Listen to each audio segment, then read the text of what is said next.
Welcome to another episode of the Empowered Half Hour. And today I am so excited to share my guest with you. Her name is AmondaRose Igoe. She is a dear friend, mentor, and former coach. I actually got certified as a public speaker under her back in 2009, and we have been friends and in each other's lives ever since. I'm so excited to have you here, AmondaRose. Thank you for joining the Empowered Half Hour. Thank you so much, Becca. Yes, we do go back. It's over 10 years. And Yes. I love everything you're doing, and I love the impact that you're having on the lives of others. Aw, thank you. I can't wait to share with the world more of what you do too. I'm like, yay, this is going to be great. All right. So I would love to read your bio so the audience has a little bit better understanding of your background, and then we'll jump straight into it. All right, guys, let me tell you more about AmondaRose Igoe. She is a speaking success strategist, award-winning speaking expert, and best-selling author. She has taught thousands of business owners, coaches, consultants, and entrepreneurs her step-by-step proven speaker training and presentation coaching systems. AmondaRose has been featured on CBS, NBC, Fox, and Chicken Soup for the Soul. She is the author of Pain-Free Public Speaking and Share Your Story.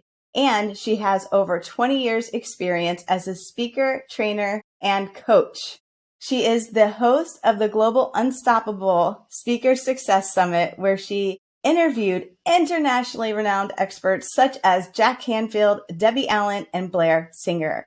The power of what AmondaRose teaches has helped her clients from over 20 countries, that's so awesome, overcome their biggest speaking challenges and skyrocket their presentation results. So once again, welcome to the show.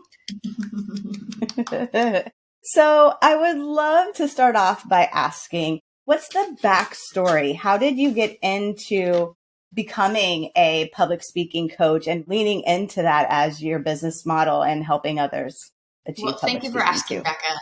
For all of us, I think sometimes fate leads us in a direction that we didn't expect. And that's exactly what happened to me.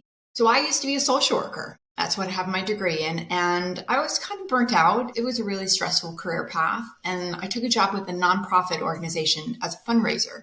And they didn't tell me when I took the job that I'd literally have to stand and speak in front of hundreds of people. Hundreds. I'm like, are you all crazy? I was a horrible communicator. Nervous laughter, ahs and ums was every other word that came out of my mouth. And I'm like, I have to do this? What are you, nuts? And so I like to say my mama didn't raise a quitter. And so I could have quit the job and said, I'm going to go get another job. Or I could rise above the situation and not let it hold me back. And that's exactly what I chose to do. And as I was doing these presentations about charitable gifts and annuities, a very boring topic, I didn't want to put the audience to sleep. So what I discovered is I had a unique ability for creating fun and engaging content. But at the same time, I was also learning how to be a better speaker. So I learned about body language, tonality of voice, and the skills that you needed to be good at the delivery side of it. Mm-hmm. And during that process, I was in that job for 5 years. And I asked God, Spirit, Universe, whatever you call it. And I said, what am I here to do? And I hear teacher. Ooh. I haven't. You ever argued with God? I have. God, I don't want to be a school teacher. What are you talking about? What am I here to do? You're like, I didn't sign up for that. Teacher. No, God, I don't want to be a school teacher. And then one day, the thought of teacher anchored in at a different level. And that's where that speaker and coach came in, because I felt like I had developed a voice that had an ability to communicate ideas in a way that was creative, that was fun, that was engaging, that got people to think of things in different ways. So then when I realized that that was the teacher, the communicator part of me was the teacher. So after I learned that, it was a no-brainer for me to eventually walk away from the job and start my own business. And it was 18 years last year, so it'll be 19 years this year. Wow, incredible. I can say from experience too, one of the gifts, and I'm sure we'll get into more as we continue this interview, is that not only do you help people speak their story, but you help them understand their story in a fun and powerful way. So you learned how to do that for yourself, and now you teach that to others. And I have to just say, like, seeing it from the back end too, it's just absolutely incredible how you can help people find their voice in a way that resonates really well with others. So I can't wait to talk about that a little bit more too. So before we get to that point, because I do want to come back to that, now you talk about visibility, like as a speaker coach, you are constantly training and helping people become visible, and you had to step out and to create your own business. So I'm just really curious, what did you have to overcome to be the AmondaRose that you are today? A lot. Right? It's like, But I want to know. yeah, so I think that a couple of things that I had to, and this was pivotal for me, it was to understand that not everyone's going to love me. I'm going to say that Mm, again. Not everyone's going to love me. And the same thing is true for every person here. If you have a vision and a desire to make a difference, not everyone's going to love you, your message. Somebody may not like me because I have an unusual name, Amonda Rose, and I'm a usual last name, Igoe. So they may not like me for that. They may not like me because of the certain age I am. They may not like me because I look like their sister-in-law who they don't like or something like that. There could be a zillion reasons that someone doesn't resonate with us. And I'm going to change the like into resonate. When I realize that not everyone's going to resonate with me, like me, love me, then I could be authentically myself. Listeners, I was really trying to get everyone to love me. Like if somebody didn't like something that I said, oh my gosh, or a way I did something, I took it so personal into my heart. And when I realized that that was a huge block in me getting out there in a bigger way and being my authentic self, when I realized that, it was when everything shifted for me because I get to be me. The thing that I do better than anything else, the thing that all of us do better than anything else is being ourselves. I love that so much. And I wouldn't mind talking about that for a second because that resonates, to use that word, with me. And I find it very relatable. I mean, I'm a dream chaser too. And I know that I've held back a lot in the past because of what other people might perceive of me. And in this audience and the Empowered Half Hour, there's a lot of dream chasers there. So what advice would you have for them if they wanted to maybe step out and be a little bit more brave, but are still feeling a little timid? Okay.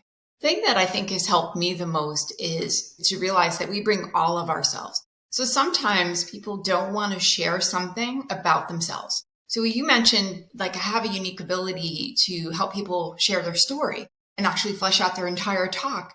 And one of the things that I do is I use my intuition, my intuitive guidance to do that, to help them create that story, to help them know what works and doesn't work in their story. And when I started to own that and say that and put that out in the world, people resonated with it. But I held it back for a little bit because, well, what did they think? Maybe it's too woo, maybe too spiritual and intuition. Well, I'm not everybody's cup of tea. And if you don't, somebody doesn't resonate with those terms, then they're not most likely part of my tribe and somebody who would work with me. Lots of times people will say to me, AmondaRose, but I don't want somebody to know that I do healing work. I don't want them to know that, oh, I'm really playful and fun, but I don't want that in my presentation because they won't take me serious. The reality is that if you are holding something back that is your authentic true self, your audience is going to feel like you're holding something back, like there's something misaligned. So you have to bring all of you, every ounce of you, to your messaging, to your marketing, to how you show up in this world, to the way that you change people's lives. Because you can bring all of you, then they can really get you. Mic drop. That was amazing. I have goosebumps head to toe. I want to transition the question and it'll kind of like just a continuation off of that. Last 19 years of being an expert in your industry, what is one, because you've already shared a couple, another aha or lesson learned that you can share with the audience? Another lesson that I learned is that you can't dump information on people because their mind goes. So even when I started first doing my speaking, and I got help to also to be my best, because even at my level, you want to get help to be your best. And so I realized when I was going out and speaking, and this goes back to this whole value thing we were talking about, just valuing who you are a little bit, is that I would go and dump information on my audience, give them so much tips and so much information that their head would be spinning. And then people wouldn't hire me. And I couldn't figure out why. And then one of my coach had said to me, is that you need to make sure that you do a deep dive into your point rather than feeling like you have to share so much information for them to see your value. And that goes back to us also not seeing our value, where we feel like, oh my gosh, if I don't tell them everything I know, they're not going to think my value is there. So the one part is to determine how much you really can share with an audience and do deep dives into your information rather than trying to cover a zillion things. But the other thing is to really see the value that you have. So when I was going through that, I came up with an affirmation. It goes like this. I respect and value my time, knowledge, and energy. As a result, others respect and value my time, knowledge, and energy. I'm going to say that again. I respect and value my time, knowledge, and energy. As a result, others respect and value my time, knowledge, and energy. So what happens? We shift. They shift. They stop thinking that we have to do everything for them. It shows up in so many areas of your life. When I did that, I could see that I could give information that was powerful, pivotal for people, a game changer for them, but I didn't need to tell them everything I knew and ultimately overwhelm them. And also feel bad because then no one was hiring me because they thought they could do it all on their own. It's just like a whole scenario that kind of just blows up in a big way. Yeah, I think that's very valuable. I mean, I love the affirmation, and I can't wait even just to put that into like the social media feeds from this. It's so good. The overextension of value is something that I have found in myself too. And I feel like that was a vulnerable share because not everyone's willing to admit, hey, I did this in the past, but this is a very valuable lesson because there's a lot of entrepreneurs and not even that, a lot of corporate folk that are in leadership roles and that are speaking and like are trying to define their voice and how they say it. And so I am just so glad you went deep into that because I think it's going to be very valuable for our listeners. You see that, guys? I love it.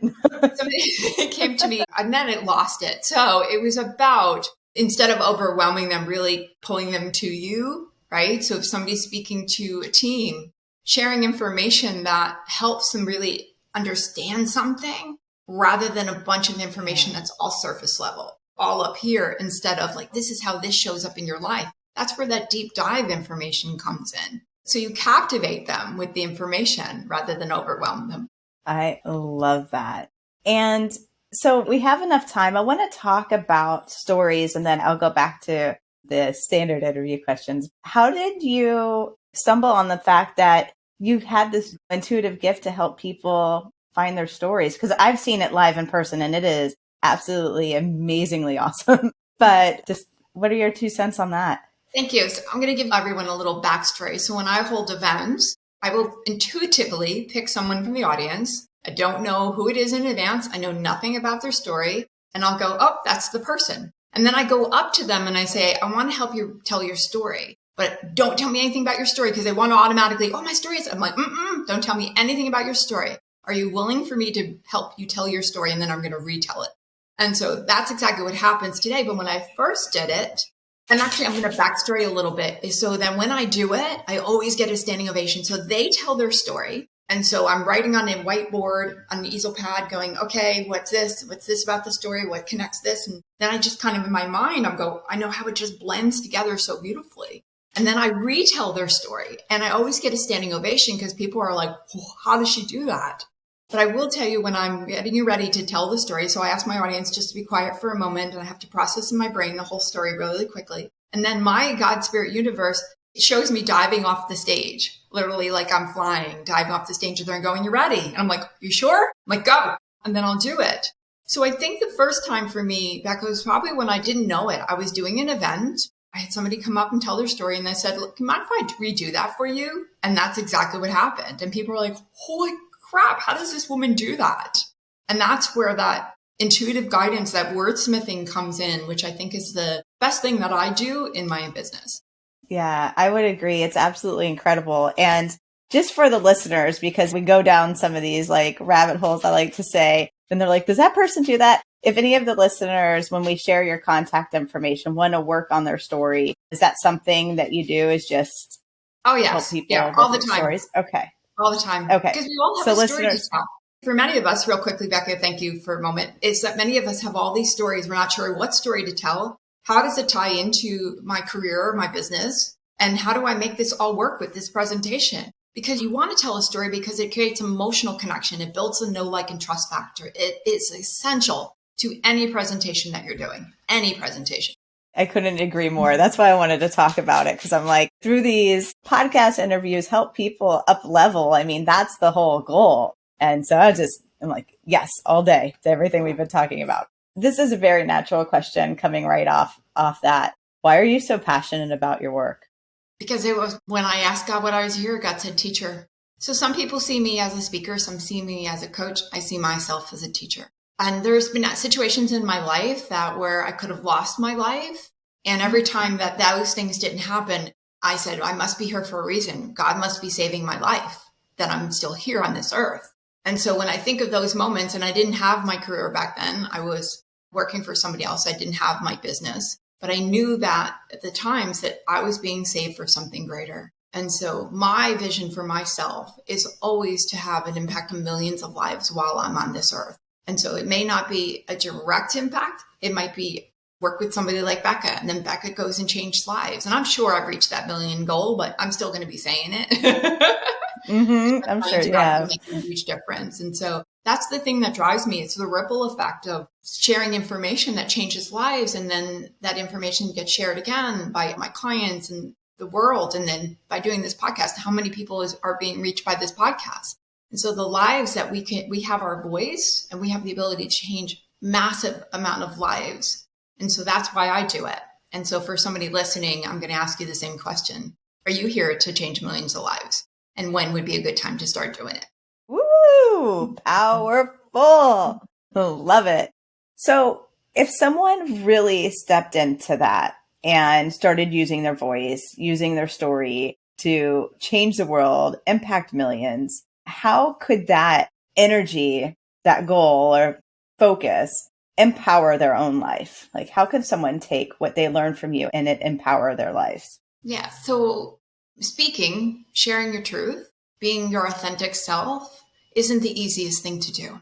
But when you step into it, and even if you take baby steps, you'll keep evolving, you'll keep growing, you'll have a bigger voice in this world, you'll change lives. You might change the life of somebody that you meet in a grocery store. You never know what the impact that you can have. But if you take this information and you realize that there is something greater in your message, that you're here for that bigger difference, because I think all of us are. It's just those that step up to it, that say, I'm here to do that, are the ones that actually do it. And so I like to say that I've always been willing to take the next step in my business and to evolve and to grow and to challenge myself.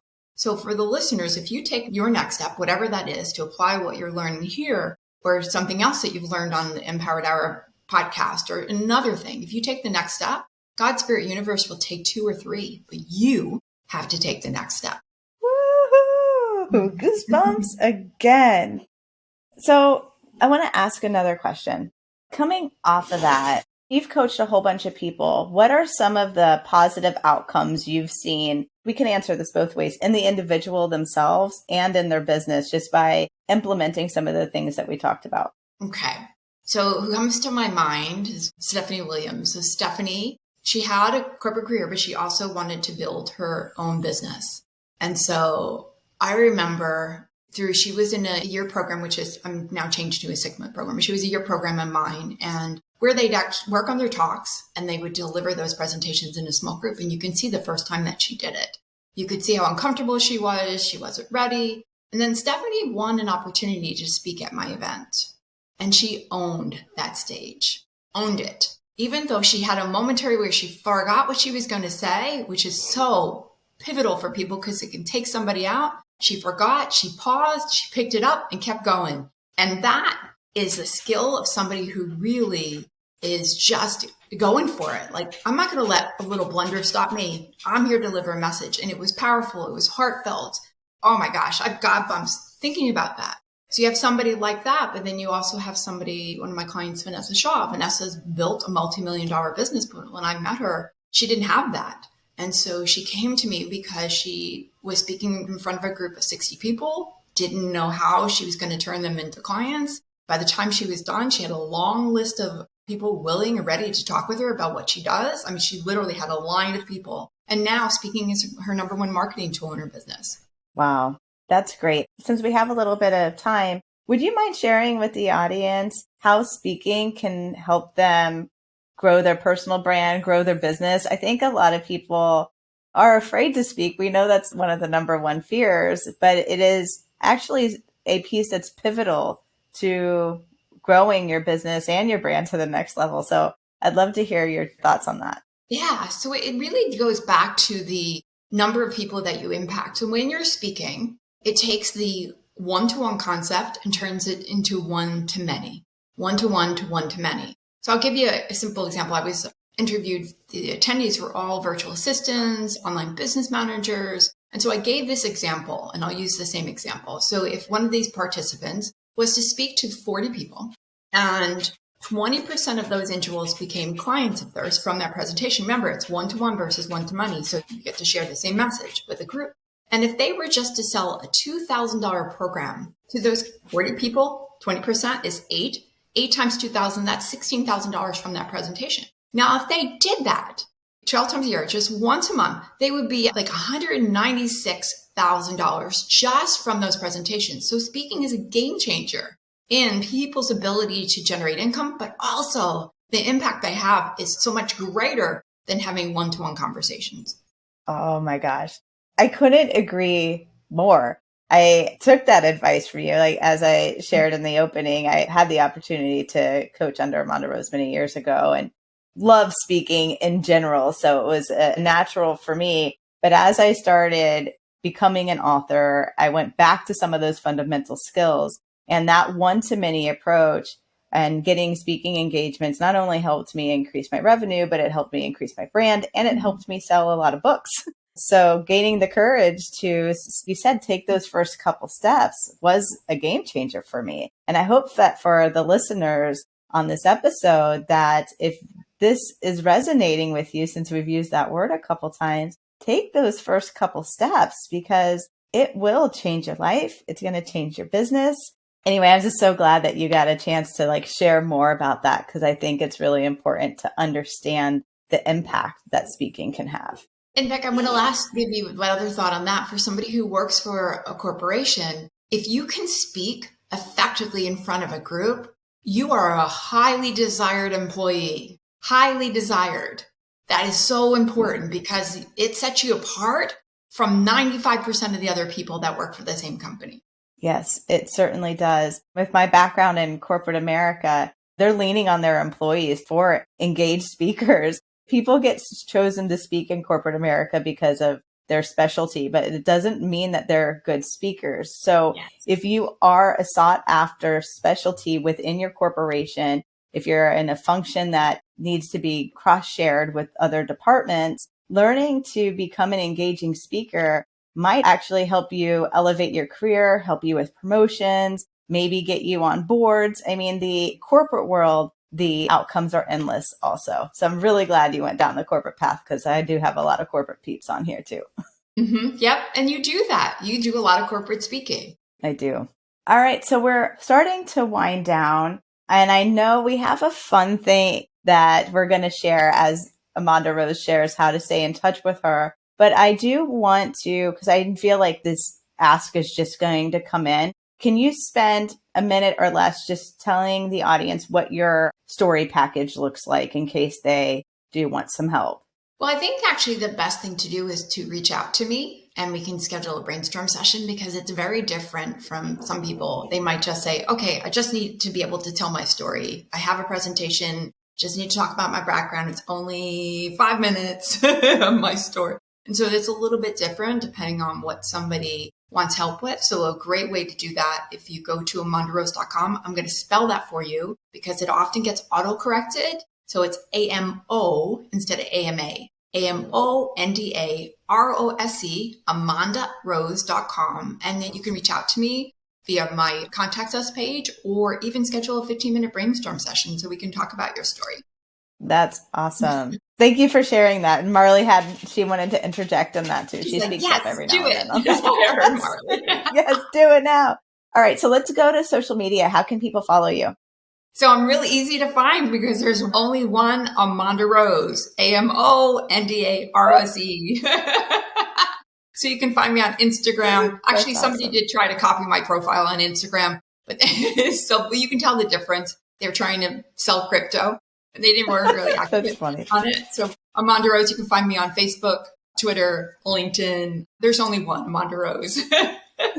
You can find me anywhere. So we've shared your website. We shared how somebody might be able to get story help. We've shared how to follow you on social media. Lastly, I know that you have a really fun quiz, and I'd like to give you the opportunity to talk a little bit about it and share that with the audience. Yes, thank you. So it's the speaker personality quiz. So you get to find out if you are purposeful, passionate, and I use all P's. I love alliterations. Purposeful, passionate, playful, or peaceful speaker. It's an easy 9-question quiz, super easy to take, and let you know which category you fit into. But also with that, along with determining what category, you're also going to learn a little bit about the other personalities because they're in your audience. So if you are a playful speaker, you have a passionate speaker in there, you need to do certain things to connect with that speaker. So you want to make sure that you get powerful. What do you do with the powerful speaker in your audience? Now they're not speaking, but those personalities still exist. And yes, so they can go to AmondaRose.com/quiz and take the quiz. AmondaRose.com/quiz. I love that you make it super easy. Well, we are at the half hour. Thank you so much for coming on the show. It was such a pleasure to be able to see you and spend time with you. Thank you again. And thank you, Becca. You're an amazing, amazing host. And keep listening to this show over and over again. Every show she puts out, you want to listen to because it's fabulous. Oh, that's so great. Awesome. Well, guys, I'll see you on the next episode.